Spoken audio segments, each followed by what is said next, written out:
अस्सलामुअलैकुम दोस्तों, मैं आइन हूँ। आइए मेरी कहानी सुने। एक दिन एक ताकतवर उकाब जंगल के ऊपर उड़ रहा था। उसकी नजर नीचे खेलते हुए बच्चों पर पड़ी, लेकिन उसे सब कुछ धुंधला नजर आ रहा था। उकाब ने सोचा, अगर मैं ऐनक पहनूं तो सब कुछ साफ देख सकूंगा। उकाब ने एक छोटी सी ऐनक पहनी और खुश होकर कहा, वाह, अब सब कुछ साफ और वाज़ेह दिखाई दे रहा है। मुझे उम्मीद है कि आपको मेरी कहानी पसंद आई होगी। अलविदा दोस्तों, अगली बार मिलते हैं।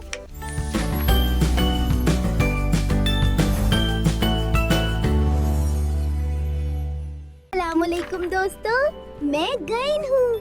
आइए मेरी कहानी सुने। एक दिन अली रंगीन गुब्बारे लेकर पहाड़ों के पास खेलने गया। अचानक एक गुब्बारा हवा में उड़ गया और एक छोटे गार के अंदर फंस गया। अली ने हिम्मत करके गार के अंदर झांका और गुब्बारा निकाल लिया। अली खुश होकर बोला, वाह, गार के अंदर छुपी चीजें देखना भी मजे का काम है। मुझे उम्मीद है कि आपको मेरी कहानी पसंद आई होगी। अलविदा दोस्तों, अगली बार मिलते हैं।